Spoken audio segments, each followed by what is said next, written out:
Hello everyone and welcome to the most physical game dev podcast in the world, House of Games. I'm your co-host Rune, and today I'm joined by my host Odo and one of the most consulting voices in the industry, Jenny Österlund. But before I consult you to consult us, let us consult with the House of Games to kindly open the doors and let us in and see what it has to offer in this week's episode of House of Games.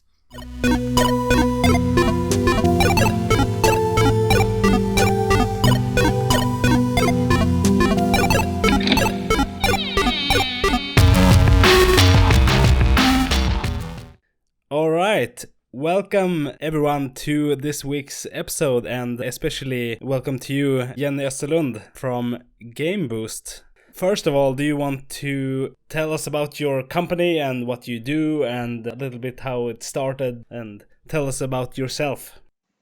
Thank you for having me. It's nice to be on the pod. So I run this company called Game Boost, like you say, and what we do is that we specialize in remote game gigs. So on the one hand, you can say that we help game studios to find the most relevant contractors when they need to temporarily boost their teams. And on the other side, we just help game developers find good gigs that they can work from their homes. And how it got started, well, I was working as a studio manager at the Paradox studio up in Umeå, where I'm situated. And I was having some issues with finding people, like basically everyone in the business nowadays. So we were thinking, okay, so maybe we just add some consultants. Games must be made, and the teams were stressed, they needed people. But then we couldn't find any good consultants either, especially if we wanted them to have worked in games before. So that was kind of an issue. But back then, I was more walking around mumbling to myself, like, why haven't anyone solved this? This business is so big. No, this shouldn't be an issue. Didn't really think that it was going to be me solving it. Because one point in my life, I said, I will never, ever, ever become a consultant broker. That must be the worst job you can ever have.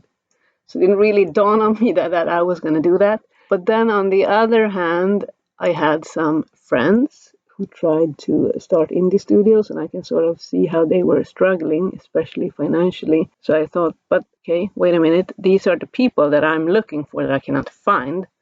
And here I am at Paradox, with this bag of money that they would need to survive to become the future rock stars. So that's when I thought, okay, maybe, now it's time to stop being bitter and see if I can be the one to do something about this issue. And then I started Game Boost to try to create these win-win situations for developers and studios. That's really cool. And I'm gonna hijack because I had a question, but you sort of answered the whole question, and it was really nice. Because one of my questions was, why don't you make your own games instead of boosting others? And I know it sounds a bit rude, but I think you gave a really good answer on that. And that's as a indie developer and a small indie studio as well. I'm not in the position where I can hire people yet, but I think what you're doing it sounds really neat and something we really need in the industry. So that's awesome. Odo, please take over from here. Sure. Very interesting story, and I really like that to make sort of a statement out of hubris. Gandhi, I think, said, be the change that you want to see in the world. So I like that attitude that you went for it instead of just, being bitter about it. So very much kudos to that. But I think there was some thinking going into that, because I basically had my dream job. Like, running a game studio is the most fun you can have at work, I would say. It's really, really fun. So to just leave that for some idea that I had no idea if it's going to work, it was, I don't know, stupidity or curiosity or whatever it was. A leap of faith, maybe. Leap of faith, I would say. I mean, luckily it turned out great, but I didn't know that back then. So it was a lot driven by this desire to just help people have the same experience that I have in the games industry, to be able to enjoy being in it. Cool. And on that topic, I'm curious, what would you say is the regular customers for your business? What does their situation look like, and how are you able to resolve them or paint up a scenario, if you will? Yeah, I mean, right now, basically all our clients are Swedish AA and AAA studios. Those are the studios with the money. So those are the ones who can actually afford to have consultants. I really want to be able to reach the little smaller studios, but haven't really figured that out yet. So for now, it's the bigger studios, and maybe 90% of the consultants that we rent out are programmers, Unreal and C++ programmers. You know, we work with all disciplines, so we also have some artists, some animators, designers, but the vast majority right now are programmers, I would say. All right. So a side question to that. So you said AAA and AA. So for a layman like myself, what would be the difference, or is there a line in the sand where you add an extra A, so to speak? And is there like a single A category? Good question. I mean, I think there are probably as many answers to that as there are people in the games industry, probably. To me, it's just a matter of production value and then sheer size of the game. I don't have a good definition, but I don't think there is a single A game. But then there are the triple I games and double I games nowadays. So triple indie. Oh, right. That's actually what I think too, as a solo developer who makes very low budget games, everything myself. It's from my own pockets, so to speak.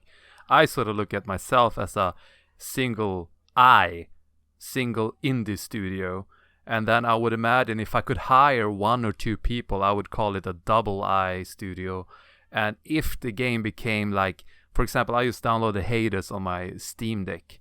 That's an indie game, but to me, as a single person making a game by myself, obviously Hades to me is at least a triple I game or a double A even. So it's like you said, it depends on who you ask, but I would consider myself in the bottom of this hierarchy, and I would consider myself a single I studio, and I will sort of try to work myself up to become a double I, triple I, and then a single A, and then double A, and then triple A, so and so on. But to me also, just one more thing, like as a single I studio, if we can agree that that is a thing, I get sort of insulted when I hear like, oh, this indie studio, and it's like, they have a $2 million budget. How the hell can you call that an indie studio? But then obviously indie is also independent, that's also a part of the mystery here, like how to define things. So yeah, it's like you said. I mean, if you're not signed to a publisher, you are by definition an indie studio, so it can be pretty large studios. Yeah, exactly. So even like those big studios. Would you call Valve indie studio since they don't have a publisher? Well, now we're in a slippery slope, but circling back to let myself off the hook a little bit here. Circling back to my or Game Boost customers, I would say if we look at them at size, then maybe they are 50 employees or above and make 10 million SEK revenue yearly, maybe a little bit less, but around that number. Those are the kinds of studios that we work with right now. Yeah, that seems like a reasonable categorization, but I understand that it's hard to draw a line on such things, I suppose. Yes. So the kind of customers that you have is, among other things, AAA studios, as you said. So I think me and other people also are curious of how is it to work with such companies, because getting the foot in the door for major names, it feels to me that would be very difficult, or like they wouldn't want to work with anyone. They want perhaps somebody that is also has the AAA stamp on them or something. So how do you get started with doing business with such companies?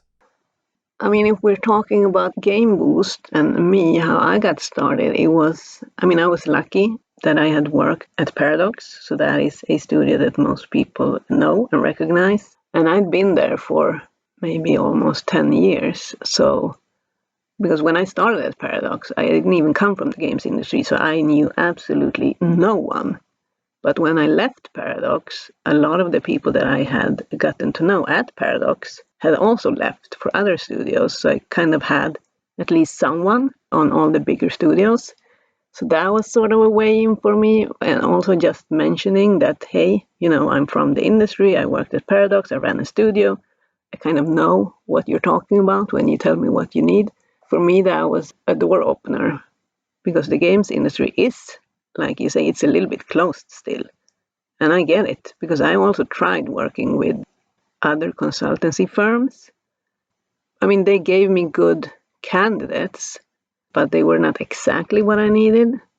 And I think it's really, really hard if you haven't worked with games and then you're going to try to understand what kind of talent people need. It's going to be really hard because we have so many different specialist roles. We have different game genres, and there's a lot of different factors that come into play when you're going to make a good match for a team and a consultant. So I get that it's hard, and I get why people sort of want to work with other people in the industry because it's so much easier, I feel, for me to make that match. So that is the biggest USP, I think, of Game Boost, that I can actually vet people and make good matches. But how do the consultant get into those bigger studios? That is the hard part because, like you say, they want people with experience, preferably from AAA. So that is a little bit of a bummer. And that was the one thing that didn't actually go according to my initial plan. Because when I started Game Boost, I was very nationalistic. My idea was that, okay, now I'm going to give back to this industry and especially to the Swedish industry. I'm going to work with only Swedish indies. I'm going to boost them. I'm going to give them the money so they can grow and become the future rock star. It's going to be great. But then quite quickly, I understood that, if I'm going to work with the bigger studios at my clients, they need certain experience and there's not enough volume in the Swedish indies. We have a lot of indies in Sweden, but not all of them have that kind of experience. So I had to kind of start thinking a bit bigger. So today Game Boost works with basically anyone globally that has enough experience and wants to work remote contracts. So yeah, it's a little bit tough to get into those studios if you're entry level, say, or you have only worked with indie titles. It sounds a bit like a catch-22. So the bigger companies who want to work only with AAA people, what is their expectation of how people get from school and being born basically all the way to AAA if they won't get hired? That is a good question. How do you go from being born to a AAA developer? Yeah, without getting a job at a AAA. But bear in mind also that I only have the consultant perspective now. Oh, right. So when you go with a consultant, the main thing is that you want them to run from day one. Like when I ask the studios, what is most important to you? It's not even skill, it's fast onboarding. So I think that is a way for them to sort of say, okay, this person has done a similar size production in a similar size genre, they will probably be able to hit the ground running. Versus if you get the junior that has been in a small production, they're going to have to start learning how everything fits together, who they should talk to, and all of that. I have a question about this. So I'm currently in Japan, and here they tend to hire people even though they have absolutely no experience. My wife just got a job in a car dealer place, and before that she applied for a job to learn programming, even though she barely knows how to turn on a computer.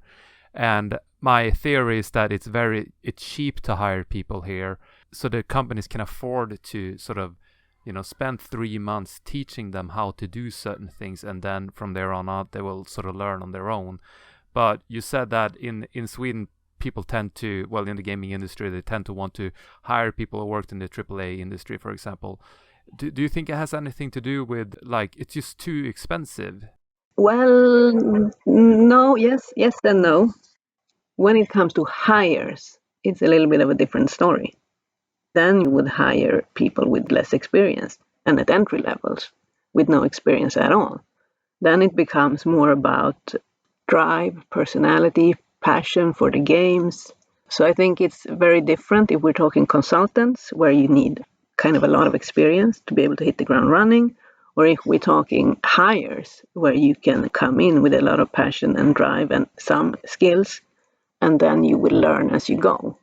It's a little bit different there. Good to hear. I always, because I lived abroad like my entire adult life, and when I moved back to Sweden just last year, I felt like when I went to Arbetsförmedlingen, like where you look for work and stuff like that, it felt like every employee was asking for just these humans that doesn't exist. It was like 30 years of experience, you know everything. And I was like, how can you get in anywhere? The requirements and the standard seems to be so high. And then I was just thinking about these poor students who are just, they're fresh out of school. They don't have experience. Like, how do they get in? But judging by what you said, at least it sounds like, the passion there should or will shine through, and that's a chance to get hired from that. Because when you just look at what people are asking for, it seems to be fucking impossible to get a job. Even as someone like me who's published 4 games, when I look at what other studios are looking for, I'm always thinking like, oh, there's no way I'm gonna get that job. Like, the stuff I do versus what they are asking for, it's no way. They're looking for people who are just the best of the best, and those people are very few and far between, I imagine. Those people are very few, and sometimes you have to also coach people a little bit in this area and be like, okay, if this is what you're asking for, we've looked at, well, we mostly use LinkedIn, so we looked, and you also want them to be on site, then it's like you have 2.5 people to choose from. How are you going to get them? Because they're not available. They're obviously working somewhere because they're super senior and super good. So sometimes you also have to tell people like what you're asking for is going to be either impossible or, require a lot of money or a lot of time. Even if you see a job and you are like, oh my God, they're looking for Superman and that's not me, maybe try to apply anyways. I mean, you can tell them, hey, I know I don't fit all the criterias, but here's why I still think that I'm a good fit for you. So, because I think recruiters, we kind of like people with self-awareness, but also with drive. So if you show that you are humble, but you also have drive and passion, I mean, that's a good start. Then you also have to have the skills, but, Wow, yeah, that's great to hear. I mean, that's something I certainly needed to hear.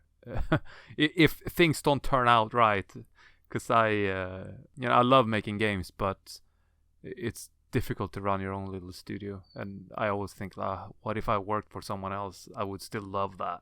But then, like I said, when I read the criteria, it's just like, no way. I don't think I have what it takes, but I do know I have the drive at least. But that's good news, I think. That's good to hear. So I've been listening a little bit about listening to a podcast by the Swedish Research Institute and their gaming industry division. And they talk a lot about that we have a lack of... So there's articles circling around in Sweden that says something like, oh, in the next couple of years we're going to need tens of thousands of game developers, for example. And on the other hand, you have a lot of people who are interested in making games and a lot of indie developers, for example. So what would be the reason that they're not connecting, so to speak? Is it that the established companies are not able to utilize the actual skills that they could, or is it an issue with people not having enough either education or experience or whatever it may be? Or is it some kind of mix? What's your take on it? It can be a mix, of course, but regardless of the reason, the reality is what it is. Studios need people and we have people. And if these people are junior, we have to find a way to utilize them, because the facts are, if everyone wants seniors, it's not going to be enough seniors. So that's, impossible. I think, one, maybe some of the studios need to lower their expectations a little bit. Because I think we need to maybe be better at taking these juniors in and leveling them up. I think we're not really good at that in this industry. I'm not obviously talking about all studios. Some are really good at this. But as an industry, I think we lack a little bit in this area. We tend to take juniors in and then throw them in the deep end of the pool, and they either sink or swim. And if they think, we're like, whoa, why didn't they produce stuff? And, it's not weird. It's a junior. So they need support. So I think if I would to run a studio again, I would make sure we became really, really good at leveling up juniors. So looking at the onboarding, looking at internally, how do we develop these people?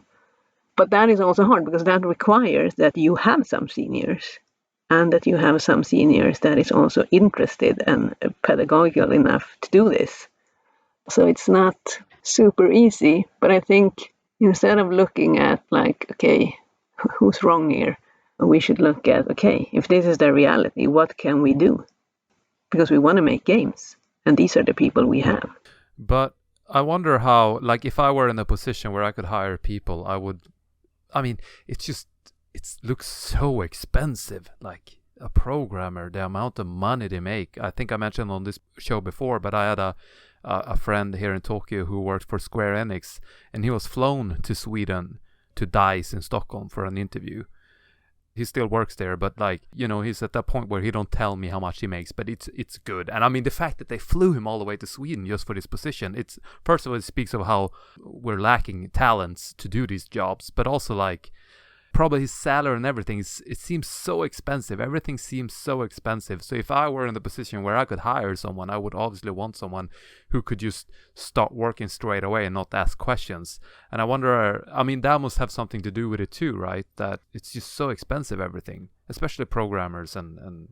It is expensive, and it's becoming more expensive, but that's because the demand is so high. And it's still less expensive than the IT industry. That programmer could probably, shift to IT and gain a lot more. Not only is it expensive, but when you make a game, it's such a risk also, because you don't know if the game is going to make the money back, or the whole industry could shift overnight, and now we're no longer into zombie survival horror games. We want some unicorn flying simulator game. So because you're sort of developing these games in a vacuum, so by the time it's out, it could be, the industry could be somewhere else. So that's, again, I feel like it's a big risk to hire people with no experience if you have to spend 4, 5, 6, 7 months sort of teaching them what to do. So it feels like it's really stuck between a rock and a hard place almost. It is a big risk, and that's kind of the fun part and the scary part of game development, because it's a hit and miss industry. And I think you're right. That's probably a big reason why people are looking for seniors, because you may not have that time. Once you have developed this person, you're bankrupt, and then what are you going to do? But I think the bigger companies, they don't have this same issue. It's still hit and miss for them as well. But if you have a few games already that makes the money, it's a little bit safer for you to take in more junior staff. But I think this high risk that we have is something I talk about a lot, because I think that's where consultants really shine, because those people you can just downsize. And, that sounds terrible when you talk about people like that. But if you have a small studio, and obviously you look at cost a lot, but we tend to look at cost very short term. We look at, okay, what's the cost for our next milestone where we get more money from the publisher? Or, what's the cost until we release the game when we start making money? And when you do that, obviously an employee is going to be cheaper than a consultant. But when you look at it like that, what happens if you don't get that extension from your publisher? What happens if the game doesn't do so good? Then you're going to sit there with a fixed cost of staff. At least in Sweden, it's going to be quite hard to downsize. So I think sometimes when you think about consultants and cost, You kind of have to look at the bigger picture a little bit to see if it's really more expensive or not.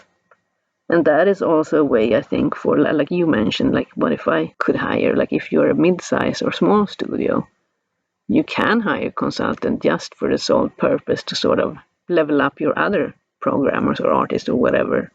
Have them 6 months and, spread their knowledge to your more junior staff. That is one way to also use them without having to have that cost forever.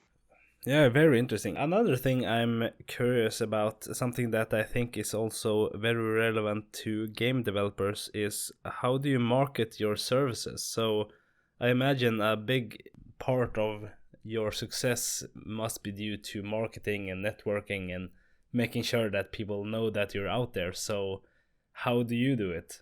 How do I do it? When I started, it was a lot of cold outreach. I just basically spammed people on LinkedIn saying, hey, I used to run a studio, now I do this. Do you have any needs? And luckily for me, I had quite early some people answering. So that was good. That still happens a lot that I do that. But I still remember the first time someone actually reached out to me first. That was a big moment, and also the first time when someone had just heard about Game Boost without me telling them. I was doing a reference call for a consultant, and the person I was talking to said, "Oh, I hadn't heard about Game Boost before, but this morning a colleague told me by the coffee machine about it, and it sounds really cool." And I was like, "Oh my God, someone that wasn't me, told someone about Game Boost. That is so cool." So I guess a lot happens mouth to mouth.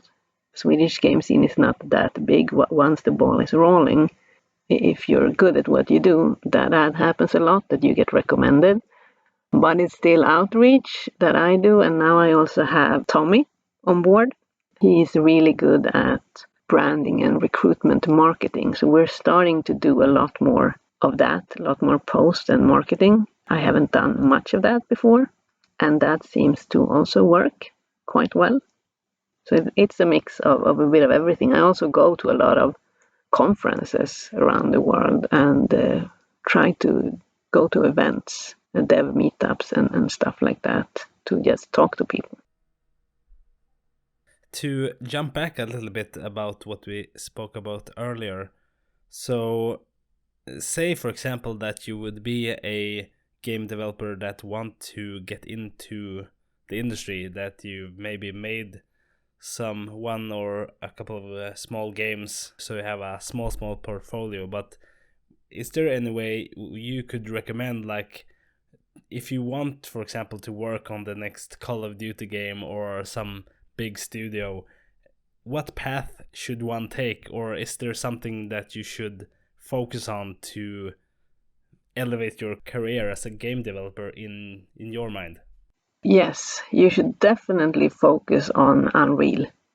A lot of studios are using Unity as well, but the bigger ones who has a consultant and most hires as well use Unreal. So if you're going to choose which engine to focus on, just choose Unreal. If you are a programmer, C++ is a good choice. Most bigger studios use that. But I also think when you write your CV or profile or personal letter or whatever it is that you do, maybe don't add everything you know. Try to pinpoint the area that you are really, really good at. And it can be really narrow. It can be AI programming, or I'm really good at making creatures. So you do that, and then instead of calling yourself maybe junior 2D artist, you say I'm a mid-level creature artist, or whatever it is that you're really, really good at. That way you can sort of cheat the system a little bit and make your profile stand out a little bit more. I think people spend a little too little time on writing good CVs. So that is one thing that you can do. Spend a little time on that and try to figure out where am I really strong, and then try to sell that part. I'm a Unity user and C# programmer. C# is that close to C++, or what do you think? No, I don't think so. I mean, in the 1 year and a half that I've been running Game Boost, I've had 0 requests so far for Unity. So if you want to do gigs, I would really recommend Unreal and C++. That doesn't mean that they don't exist. Just means that in Sweden, I'm not getting much of it. And I think that's because the bigger ones who has most people are using Unreal and C++. Yeah, I know Unity bought Veta Studio, the graphic designs behind Lord of the Rings, I believe. But Unreal is obviously the biggest one. But as we talked about in previous episodes, I worry that too many Unity-driven games will look very samey moving forward. I feel like I can already tell as soon as a game is made in Unreal. So that's a shame. But at the same time, I understand that it's biggest. I mean, they're both good. They have their strengths, the engines. So it's not that, one is good and one is bad. I'm not defending Unity in any way here. I'm just thinking also like, for example, my friend who works for DICE, they have their own Frostbite engine, and Capcom, they have their, I forgot what it's called, but a lot of companies make their own engines as well. So do you know anything about that? Like what kind of programming language is usually required for those? It's usually C++. For at least everyone that I work with custom engines, it's C++. That's really useful information. I mean, now Embark is looking into Go and Rust, which is pretty cool, but I think they're basically alone right now. So I would say it's mainly C++. Cool. Yeah, thank you. Since we're on the branch of the sort of other side of your business, so providing work to professionals who are maybe in the game developers or smaller studios, if I understood correctly. So can you tell us more about that side of your business? How does that work? And as a smaller entity, how do you get work through your business? So first of all, when I started, I was only going to work with indies. Now it's indies, it's also freelancers, it's full teams, and it's also outsourced studios. So all of them can find gigs through Game Boost. You would have to have, and this is the biggest blocker, I think, for the majority, that you would have to have previous professional experience. I haven't found any way around that. And it would need to be, in most of the times, in bigger productions. So a lot of the indies that I talk to, it's going to be hard for me to find them gigs. And that is the one thing that makes me a little sad, actually, and the one thing that I want to try to look into, if something can be done there to help those guys as well. But yeah, you have to be able to show that you've done something, either been in a big production or, that you maybe released your own games or game and had, maybe you're just a solo indie, but you released a game with really good network code or multiplayer something, or a special kind of AI, or, that could work. But then again, then we're in this narrow area, like I'm really good at this specific thing. I'm curious to know if you see any, how should I put it, some sort of pattern that Swedish studios rather hire freelancer instead of hiring full-time workers. And the reason why I ask is just like, when I went back to Sweden last year, I'm back in Japan now, but when I moved back to Sweden last year, I looked for a part-time job, and the manpower company, whatever, consulting company, if you will, they sort of hooked me up with this gig in a recycling center, and they sort of like, and these are your perks. So they sort of told me about these perks, and she almost sounded ashamed that it was not good enough. And she's like, so what do you think? And I'm like, seriously, I lived in Japan for 10 years. I get fuck all for working here. It's just like, you go to work, you work 12, 14 hours a day, and you don't get anything. Like nothing. So all the things you just told me, all the perks, the gym membership, the commute money, all that stuff sounds too good to be true to me, because I never worked in Sweden as an adult. So where was my point? Yeah, my point is, like I also mentioned before, it sounds so expensive to hire people in Sweden. So I wonder, is it do you think it's more beneficial for companies to hire freelancer, or do you see some sort of pattern there that people rather hire freelancers? And before you answer, one more thing. Hogwarts Legacy, I believe that's developed by Avalanche Studio, which is a Swedish company. I'm also quite curious if you, any Odo or you, Jenny, know if a lot of freelancer was involved in that, because that seems to be a really good game, and it's been 6 years in development, and I just can't imagine how much that would have cost to develop if all of that was made in Sweden. So I imagine a lot of freelancer was involved as well. Sorry, that was a very all over the place question, but Jenny, please try to make sense of it. So when you say freelancers, are you talking about non-Swedes? Swedes or foreigners, but basically you just hire them for a short period of time so they don't get underneath your umbrella of all the Swedish perks and, you know, the parental leave, the holidays and all that stuff. I would say that 99% still very much prefer to hire people. I mean, that is the most common answer I get when I contact people at first. No, we prefer to hire, or you know, for this role, we're only looking to hire. So I think, I mean, if we compare to the IT business where I sort of started out, they're very used to consultants and they use it a lot. The games industry is sort of, I think, moving in that direction a little bit, but we're not there. So people very much prefer to hire.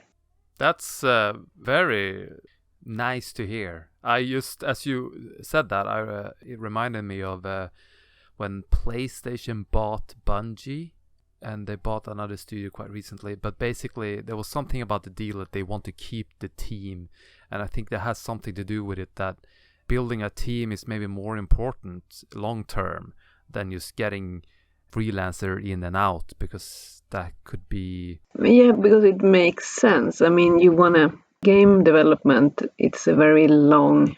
First of all, making a game, it's a long project. I mean, 4 or 5 years, if you're lucky, 2, 3.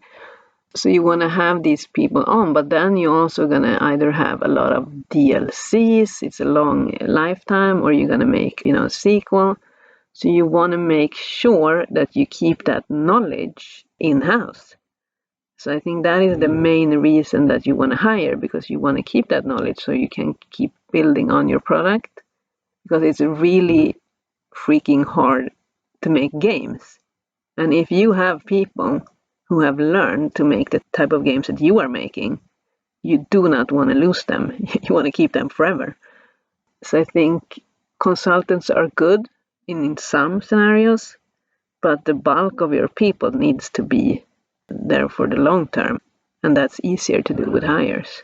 Maybe this is a stupid question, so excuse me for that, but I'm curious, if you look at the long term of the industry, do you see that there's any potential for example, triple I customers to exist, or is the trend of everything is gonna flow towards AAA continue, or what do you see? Well, this is going to be a guess, but why shouldn't...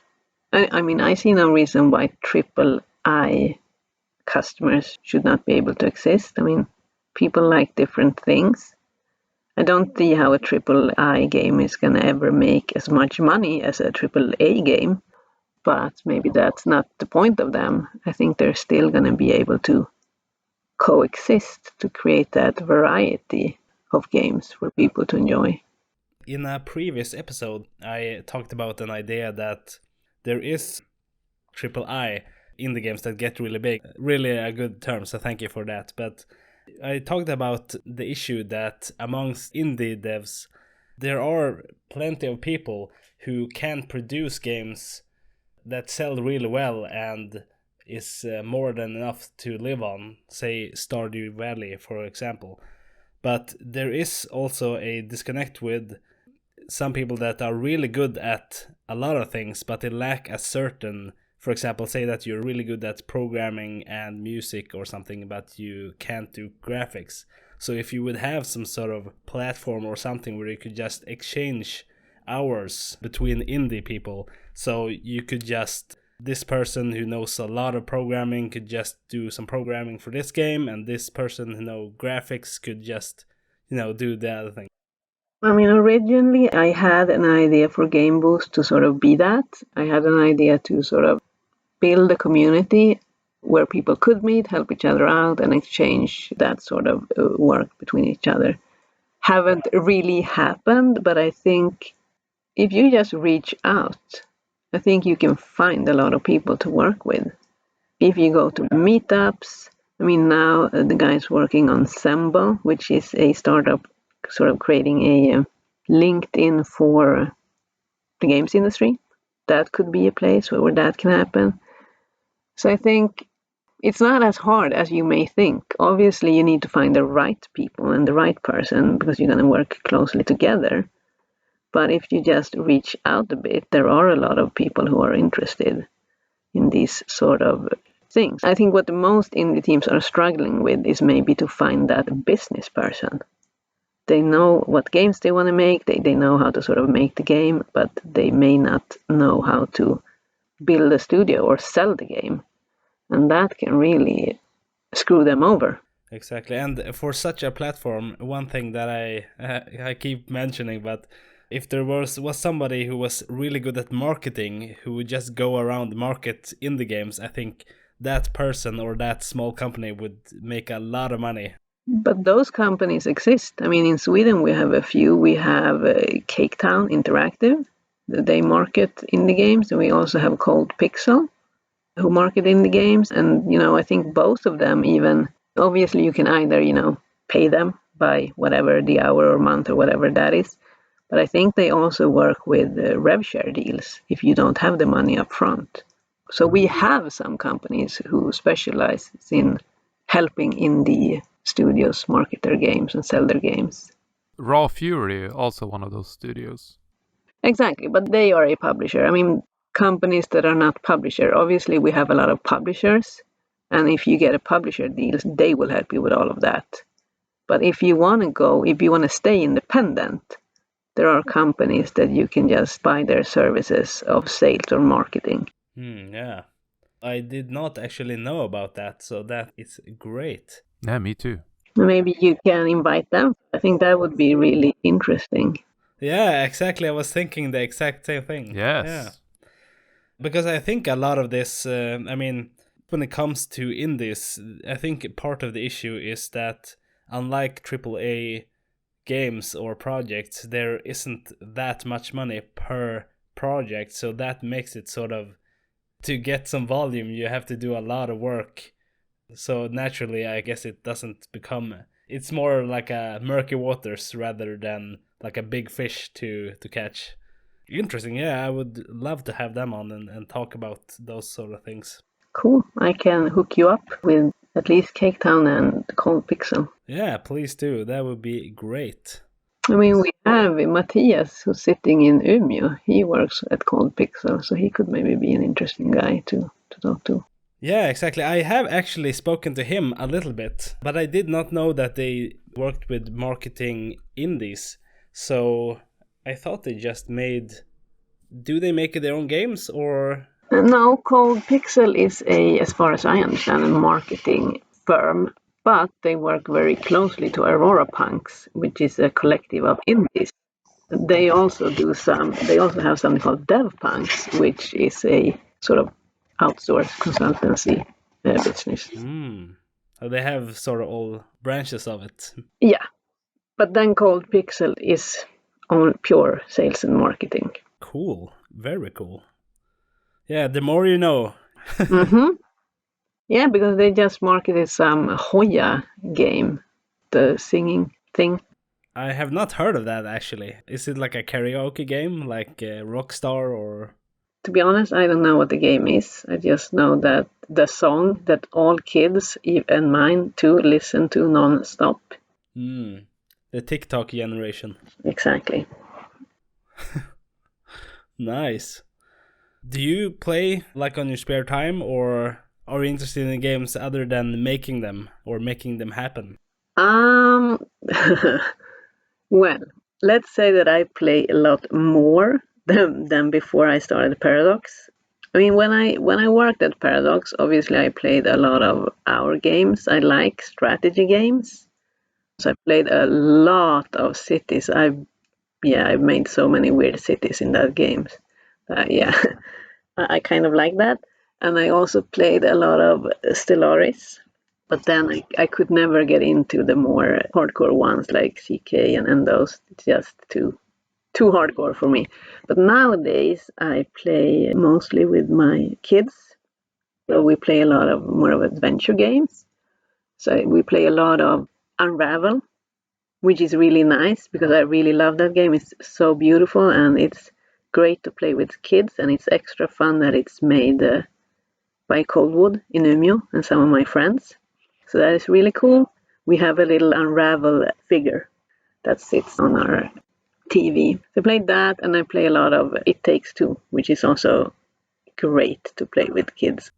Yes, that's on my to play list with my wife. She's not really a hardcore gamer, but she does play some games, and I told her about that game, and she seems interested. But I think that is good for her then, because I'm not at all a hardcore gamer. Like I need to have games that are easy, cannot be more than like 2 buttons at a time you have to press, or has to be easy to play. And that game it's that, and it's fun. Maybe a bit off topic, but I'm curious now, like how did you end up in Coldwood if you were not a gamer?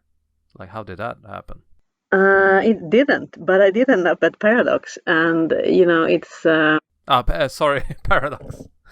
it is a little bit of a weird story, I guess, because the only thing I knew or thought I knew about the games industry, that everything was just horrible.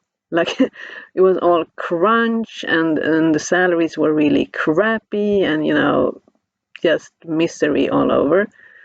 So when Paradox reached out, because I was working as a consultant at the time, so they reached out and they wanted a producer or product lead.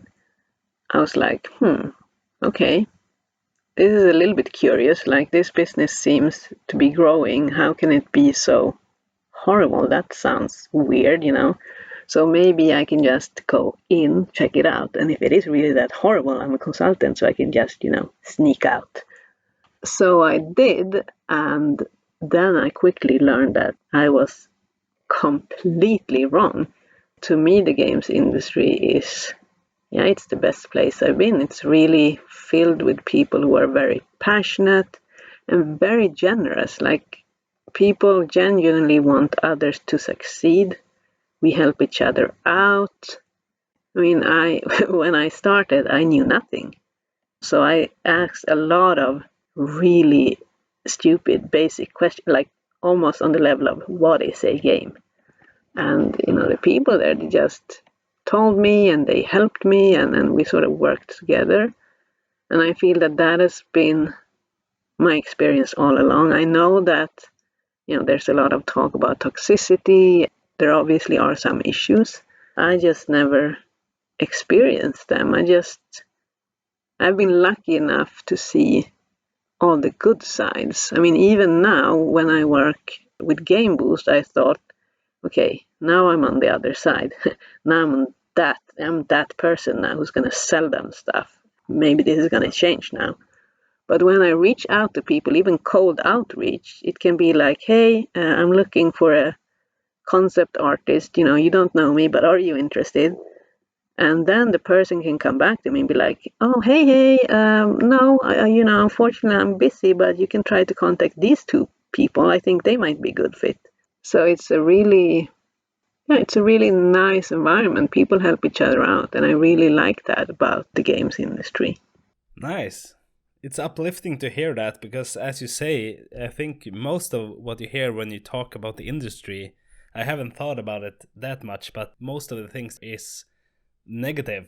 It's rare that you do hear that people praise or talk about their good experiences, even though there are both examples are out there.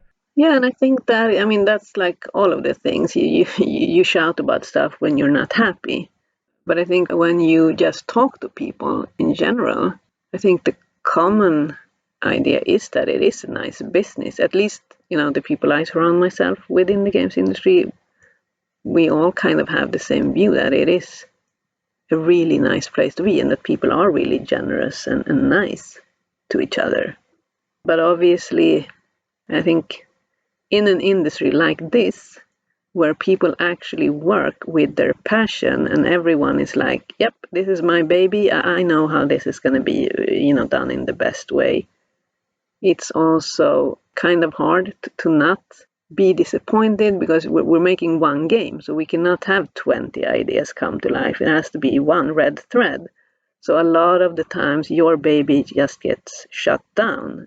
That's not super easy if you're very passionate. Like if you're working in another industry, you might feel like, okay, well, I don't really care that much about this project. But here it's like the line gets a little bit blurred between your hobby and life and your work. So I think it's people have higher stakes emotionally in this business, and that's why also maybe some people get more disappointed sometimes. Yeah, exactly. And I think also that it's maybe due to, if we take a related industry, film, for example. So there, when people work on movies, either if it's with lighting or makeup or special effects or whatever it is, it's more of a waterfall process. So somebody comes up with a script and then you have a producer that set up who is the director and stuff. But I think it's more democratized in the games industry, is my view at least, that even though you are the guy who are making explosions in the game, you can still have impactful opinions about the game that come to fruition. But that would not be the case, for example, in films or other similar arts. Yeah. I mean, I think that is very dependent on the studio and then on the game director. I've seen teams where it's very democratic, everyone can have an opinion, and then I've seen teams that are very top driven. So I think we can have both, but maybe compared to film, we have a little bit more of the democratic teams, maybe. Yeah. It's sort of like the marshmallow test. When you have it right in front of you to get what you want, that's a lot harder than if it's 50 miles away and this is decided, so to speak. Yeah. But I think also that notion or that thing that you just said, Otto, that people kind of expect, like in games, everyone's opinion is heard and, I'm going to have a big impact. And you will. But that doesn't mean that all of your ideas are going to be implemented. And I think sometimes people struggle a little bit with that. I always imagine if I had a gazillion dollars in my bank and made a AAA game, I sort of imagine this very long whiteboard in the studio, and I draw like the start point here. This is the start of the game, and then this is the finish line. And then I sort of draw, let's say, 5 dots along the way. This is going to happen when you're 20% into the game. This is going to happen here. This is going to happen here. So in a sort of a less democratic way, I guess a little bit more old school, if you will. But then I also imagine that the people working on the game can branch off from my path, but as long as it hits these particular points that I really want in the game as the director or the creative mind behind the game. That's how I imagine it being. But obviously, if someone have a better idea than mine, then I guess I would... I'm easily convinced. Yeah, and I think that is kind of how it has to be, because, I mean, creative freedom is good, but it has to, in my opinion, exist in some sort of context. So there has to be, I mean, if we're not going to end up with 20 games in the game, you have to have that. You have to have someone who says, this is what it's going to be, this is the core, this is, what the players is going to feel and experience. But then, obviously, within that, you can have some freedom. But I don't think it's going to work if everyone has the same say, because then we're going to, make it forever. And maybe it's not even going to become a game after forever. Exactly. I think I told you, Otto, before when I tried to make a game with 2 friends, my brother and a friend. It was just like 3 creatives sitting there throwing a bunch of ideas on the wall, and nothing came out of it because we had too many ideas. And at one point I said, like, we have to make 3 different games, and in each game one of us can be the dictator and the other 2 be the workers, so to speak. Yeah, but I think that is, my my real interest is, leadership, and it's very interesting to be a leader in the games industry. And I think one of the most, if not the most, aspects of that is to be able to explain to people why their idea is good, but maybe not for this game or for this feature. And I think that is maybe also where we lack a little bit of skill in the games industry. That goes for leaders on all levels, that you need to be able to tell a person that's super passionate about what they just did that we're not going to use it. And then you have to explain why so they don't break down. I think that's a very interesting aspect of the leadership in games. I think that will have to be something for our listeners to think about. Very thought-provoking, very good. Yeah, I've got to say, before we quit, my view on many things changed a lot throughout this conversation. Very happy to hear that a lot of my sort of prejudging opinions have swayed a bit from your answers and your experience. Way more positive. I come out on the other side of the episode way more positive to everything. Very nice. Oh, wow, that makes me happy. Yeah, I thought it was awesome to hear your story and your experience and your skills in the industry. So that's very nice. Thank you. Yeah, absolutely. I would say the same. I sort of have this a warm, fuzzy feeling about the games industry and more positivity than what you usually hear. That's really great to hear. So can I just go back to a question that you asked, Otto, like way back, that I didn't really answer, which was, how does one start working with Game Boost? Like, if you want to work with Game Boost and get gigs, how do you do it? Yes, absolutely. Well, you either just reach out to me or Tommy on LinkedIn or wherever you find us. If you see us somewhere, just poke us. Or you can go to the webpage, which is gameboost.se, where it's just a form that you fill in. It's quite lengthy. We're working on making it a little bit shorter. You fill that in and that's it. So it's kind of easy. Then obviously you don't automatically get a gig, but then you're at least on a radar. If something that matches your profile gets in, we will contact you. And I think you have a Discord server as well, if I'm not mistaken. Is that for everyone or just the ones who got in, so to speak? No, that is for everyone. Unfortunately, it's a little bit dead. Not much action going on there, but anyone who wants to jump in there and make it come to life a little bit more, feel free. I mean, there are a lot of indie developers mostly there. And like I said, my idea was for that to be a place where you can help each other out, maybe review each other's work, exchange some work. If you needed an artist, maybe you can change that for some programming hours or just help each other in general. But it hasn't really happened. I guess you kind of need a community manager to make that happen. But it's there and there are people in there. And if someone asks something, people normally answers. So yeah, that's an option too. Well, I hope we can direct some listeners to that Discord so we can revive it again. Yeah, that would be good. Is there anything else you want to say or somewhere where you want to send our listeners before we end the episode? No, nothing more than, just keep doing what you do. Keep the dream alive. And I mean, that's the first step. You have to have courage and you have to just do it. And that's how you succeed. Small steps and just do it. Very good. And thank you so much for taking the time to talk to us. It was very interesting. And thank you, Rune, my co-host, and thank you everyone for listening. Hi, thank you guys, and see you next week. See you. Bye. Bye.